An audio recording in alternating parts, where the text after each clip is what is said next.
By 1916, it was no longer possible to pretend that this war belonged to Europe alone. What had begun as a clash between empires had spread outward, slowly at first, then all at once. The war followed trade routes, it followed colonial borders, it followed power, and everywhere it went, it carried the same destruction. In Africa, fighting erupted in regions most Europeans could not find on a map. Colonial troops were mobilized by the same empires that ruled them. Men from villages were handed uniforms they had never worn before. They were told they were fighting for a cause. Few were told what that cause actually was. They marched through unfamiliar terrain, fighting enemies who spoke different languages, under flags that meant little to them. Many would die far from home, buried in land their families would never see. The war did not ask for understanding, it asked for obedience. In the Middle East, the Ottoman Empire struggled to hold together territories that had been contested for centuries. Promises were made, independence was whispered, support was offered in exchange for loyalty. But behind the promises were other plans, drawn quietly on maps by men who would never live there. The war rearranged borders before it ended, and many of those lines would lead long after the fighting stopped. At sea, the war took on a different character. Britain's navy tightened its grip around Germany. Ships were stopped, supplies were seized, food imports collapsed. For the first time, hunger became a weapon used deliberately against civilians. Families felt the war not through gunfire, but through empty plates. Children grew thin, bread became scarce, patience wore down. Germany responded in the only way it could, with submarines. Ships were sunk without warning, merchant vessels disappeared beneath the waves. Civilians drowned in cold water, far from any battlefield. The idea that war spared the innocent quietly disappeared. The ocean itself became a front line across the world. Economies bent under pressure. Factories worked endlessly, raw materials vanished, inflation rose. Workers grew exhausted, strikes began to appear. The war that had once felt distant now lived inside homes, factories, and streets. There was no escape from it. Colonial soldiers continued to arrive in Europe. Men from India, from Africa, from the Caribbean. They fought in trenches alongside men who barely knew they existed. They were praised when needed, ignored when they fell. The war promised unity, but it revealed hierarchy. By this point, exhaustion was universal. Armies were tired, populations were tired, leaders were tired, but stopping still felt impossible, because too much had already been lost. To stop now would mean admitting it was all for nothing, and that was a truth no government was ready to face. World War I had crossed a threshold. It was no longer a conflict with limits. It had become a global force, a force that pulled entire societies into its gravity. And once inside, there was no easy way out. By the time the war reached 1916, something had changed, not just on the battlefield, but in the way people felt. The early confidence was gone. The language of honor had faded. The excitement that once filled train stations had disappeared. What remained was endurance, and endurance has a limit. For soldiers at the front, time lost meaning. Days blended into nights. Weeks passed without progress. Months disappeared into mud, noise, and exhaustion. Men no longer asked when the war would end, they asked how long they could survive. Life in the trenches became a routine. Wake, stand watch, wait, eat when food arrived, sleep when shells allowed it. Fear never disappeared. It simply became quieter, not the panic of a sudden danger. The dull weight of knowing danger was always nearby. Many soldiers stopped thinking about the future. The future required hope, and hope felt dangerous. So they focused on the present moment. The next sound, the next night, the next sound in the dark. Above them, artillery never truly stopped. Sometimes it slowed. Sometimes it moved elsewhere. But it always returned. The ground shook. Walls collapsed. Men learned to recognize the sound of shells. Which ones were distant? Which ones were close? Which ones were already too late? As the war dragged on, commanders searched for answers. They believed the war could still be won. That one decisive push might break the stalemate. So they planned new offensives. Bigger ones. Longer ones. One such battle began at a place called Verdun. Verdun was not chosen because it was important. It was chosen because it was symbolic. The idea was simple. Attack relentlessly. Force the enemy to defend. Lead them slowly. Not for land, but for exhaustion.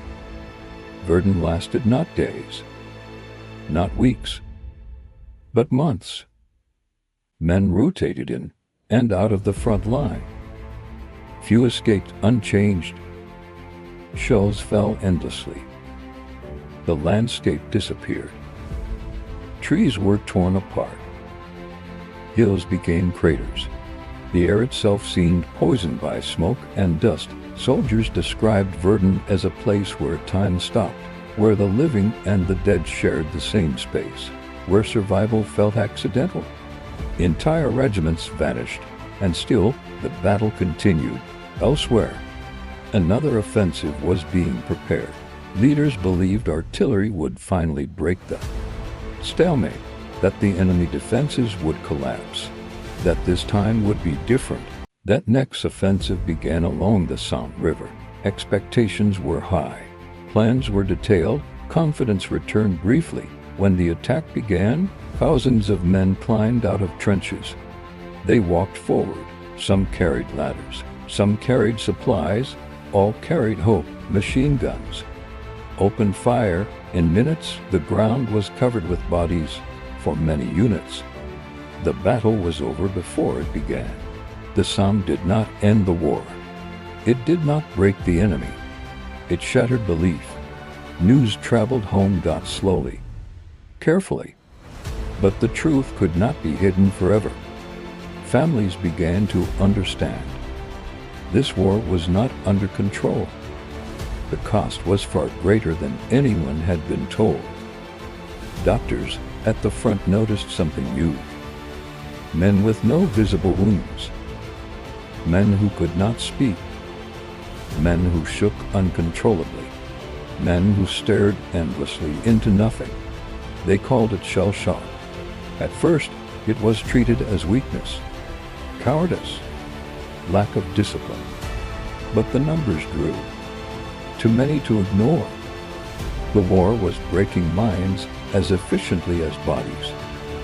No training had prepared soldiers for constant noise, for endless fear, for the knowledge that death could arrive at any moment. Behind the lines, civilian life grew harder. Factories ran without rest. Women replaced men in dangerous jobs. Children left school early to help families survive. Food shortages spread. Prices rose. Patients wore thin. Governments tried to hold belief together. They printed posters. They organized rallies. They spoke of sacrifice and duty, but words lost their power. People began to ask questions, quietly at first, then openly. In Russia, those questions became demands. Years of hunger, years of military failure, years of broken promises. The pressure built until it exploded. Soldiers refused orders. Workers went on strike. Crowds filled the streets. The government collapsed. The Russian Empire fell without being conquered. It collapsed under the weight of war. A revolution replaced it. Russia withdrew from the conflict.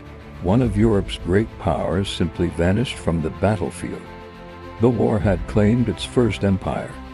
At the same time, across the Atlantic, another nation watched closely. The United States had tried to remain distant. But distance became impossible. Ships were sunk. Trade was threatened. Lives were lost. When America entered the war, it did not arrive all at once. But its presence mattered. Fresh troops, fresh supplies, fresh belief. For exhausted nations, it felt like a turning point. Yet the war did not end. It continued, grinding, consuming, demanding more. By 1917, the war was no longer about victory. It was about survival for soldiers, for governments, societies. People no longer asked why the war began. They asked how it could possibly stop. This was the year the world broke, not in one moment, but slowly, quietly, relentlessly. By the time the world reached late 1917, World War I was no longer driven by confidence, belief, or hope. It was driven by exhaustion. Every nation involved was tired. Every army was stretched. Every society was strained to its limits. Yet the war continued, not because victory felt close, but because stopping still felt impossible. For soldiers at the front, the idea of an ending felt distant. They had heard promises before, promises that offensives would succeed, promises that sacrifice would matter, promises that relief was coming. Most had stopped believing them. Instead, they focused on surviving the day, the next order, the next shell, the next night. The battlefield itself had changed. Years of shelling erased landmarks. Forests disappeared. Villages became rubble. Fields turned into seas of mud and craters. Men who returned to familiar sectors often could not recognize them. The land no longer felt alive. It felt wounded behind the front lines. The war reached a breaking point. Factories struggled to maintain output. Workers collapsed from exhaustion. Food shortages deepened. Civilians had sacrificed for years. Now patience began to run out. In Germany, the British naval blockade tightened further. Imports dwindled. Food became scarce. Children went hungry. Malnutrition spread. The war was now killing far from the battlefield. Across Europe, anger grew quietly, not only toward enemies, but toward leaders who had promised too much and delivered too little. Trust eroded. Faith weakened. The war no longer felt necessary. It felt endless. Across the Atlantic, the United States began to change the balance. American troops arrived steadily. They were inexperienced, but fresh. They had not endured years of trench warfare. They brought energy into a war defined by fatigue. Their arrival mattered psychologically, for the first time in years. Some soldiers believed the war might actually end. Not quickly, but eventually. Germany understood this shift, and in 1918, it made a final gamble, a last desperate attempt to win before American strength fully arrived. The offensive was massive. For a brief moment, it worked. German forces advanced. The front lines moved again. After years of stalemate, movement felt shocking. Hope flickered. But the advance came at a cost Germany could not afford. Supplies ran short. Troops grew exhausted. Momentum slowed. Once lost, it could not be recovered. The Allies counterattacked, slowly, relentlessly. With fresh troops and overwhelming resources, Germany began to retreat, not in chaos, but with resignation. By late 1918, reality became unavoidable. The war could not be won, only prolonged, and prolonging it would mean collapse inside Germany. Unrest spread. Workers went on strike. Sailors mutinied. Public confidence vanished. The empire fractured. On November 11, 1918, an armistice was signed. The guns fell silent. For the first time in more than 4 years, artillery stopped for soldiers. The silence felt unreal. Some cried, some laughed, some stood frozen. They had lived so long. Inside noise and fear, that peace felt unfamiliar. The war was over, but the damage remained. More than 16 million people were dead. Millions more were wounded. Entire regions lay destroyed, for empires had collapsed. The world of 1914 no longer existed. Families searched for missing sons. Cities mourned lost generations. Nations counted losses that could never be replaced. Peace did not bring stability. It brought uncertainty. Leaders gathered to shape the future. They spoke of peace, of justice, of preventing another war. But fear and resentment guided decisions. Germany was blamed, punished, humiliated, its economy shattered, its pride wounded. New nations were created, borders were drawn, often without regard for the people living there. Old tensions were frozen, new ones were born. World War I did not fail because the fighting stopped. It failed because the peace was fragile, because lessons were misunderstood, because anger was ignored. The war revealed something terrifying: that modern civilization could destroy itself on an industrial scale, that progress without wisdom was dangerous, that suffering alone did not guarantee learning. The survivors carried scars, some visible, some hidden, many never healed. Beneath the surface of the New World Order, resentment grew. Promises were broken. Dreams were crushed. The war that began with one assassination ended with a broken world. And within that broken world lay the seeds of another catastrophe. In the next episode, we examine the peace that followed World War I, the decisions meant to secure the future, and how they instead prepared the world for an even greater disaster.